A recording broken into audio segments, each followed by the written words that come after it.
Hey guys, welcome back to my channel.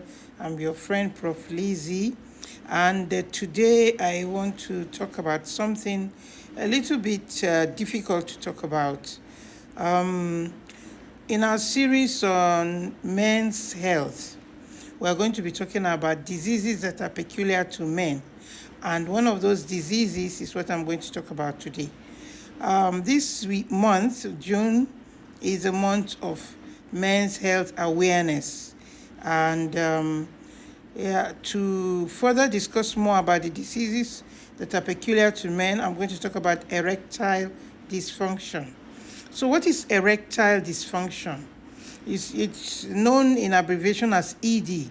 It used to be termed as impotence, and it is defined as the persistent or repeated inability of a man to obtain or to sustain an erection sufficient enough to have intercourse in at least 50% of attempts. That means that if the person tries 10 times and is not able to achieve this in about 5 times out of 10, it is described as impotence.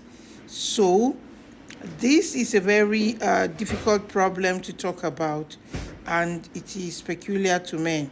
What are the causes? Its causes are many. There are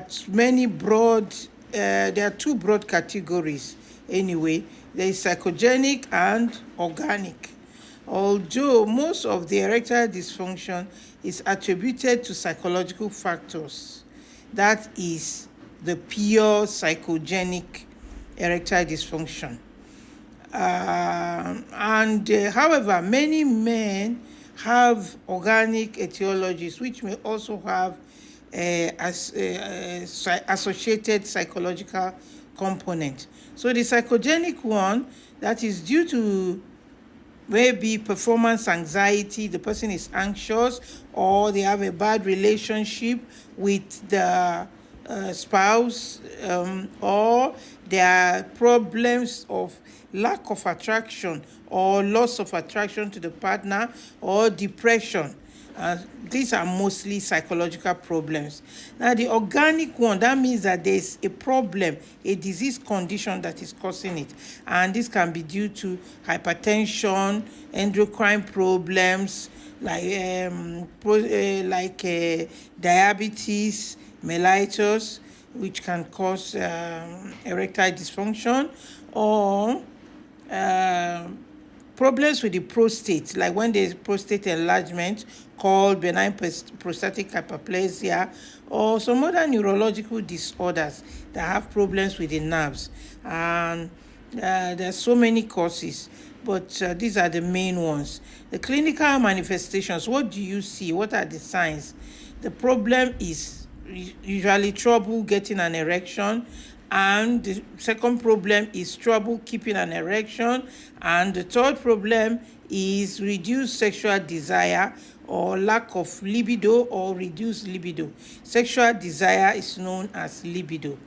So how do we diagnose this? Diagnosis is mainly from the symptoms and then the signs. Like the person will complain that, look, I have this problem, I'm not able to perform my functions as a man in the house of sexual functions.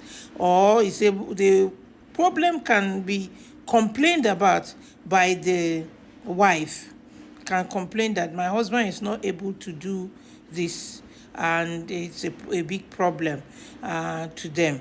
And sometimes it can show with some other psychological problems that will now manifest as erectile dysfunction.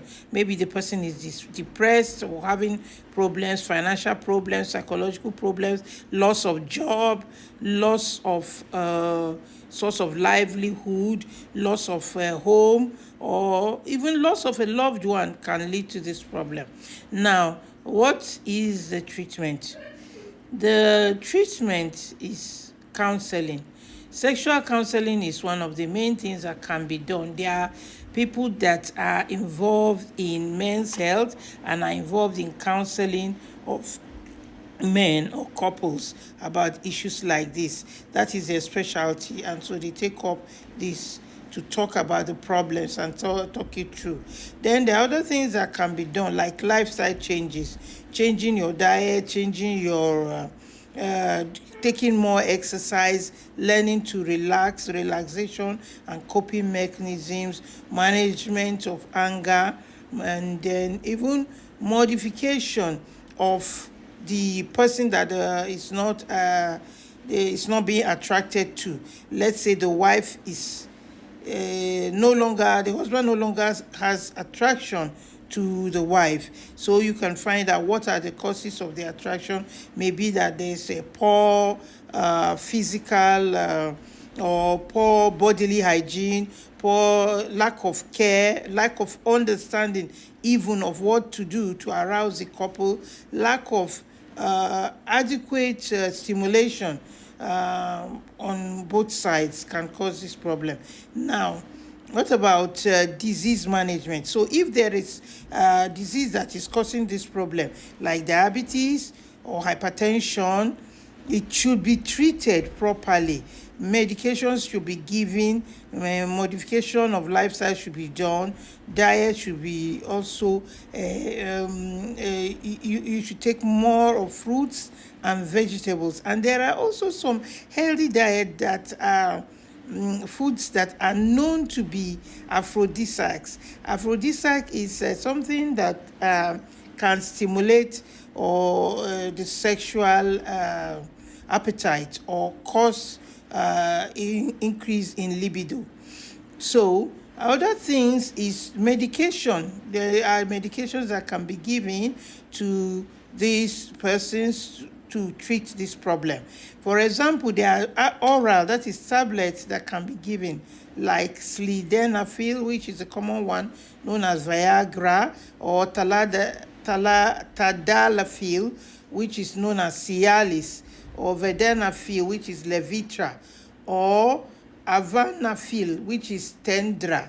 Most of these drugs are given prescribed to the men, and they are told how to use it about the time of having the intercourse.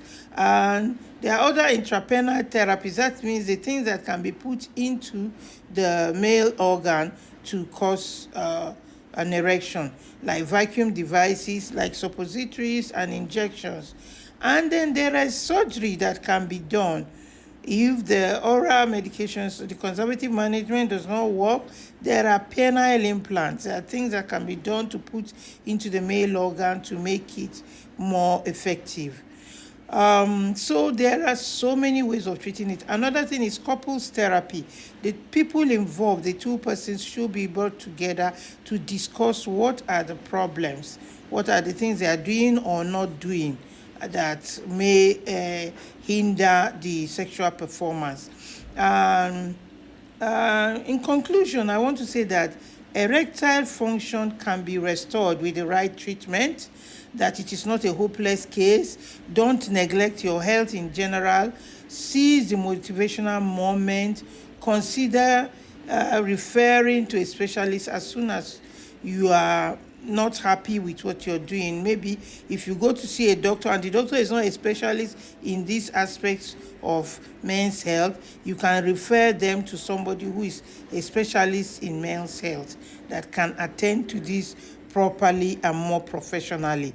And the main thing is, men, don't just die in silence. Don't keep quiet. Talk about these problems. These are things that can happen, and the good thing about it is that there is a solution, or there are solutions. So erectile dysfunction is a problem and it is common. It should be discussed, it should be tackled head on, and then you should talk about it and know the solutions and how to go about it. Thank you very much for listening. You can like my videos, share, and also comment and let me know what you think about it. And see you in my next video. Bye for now. Ciao.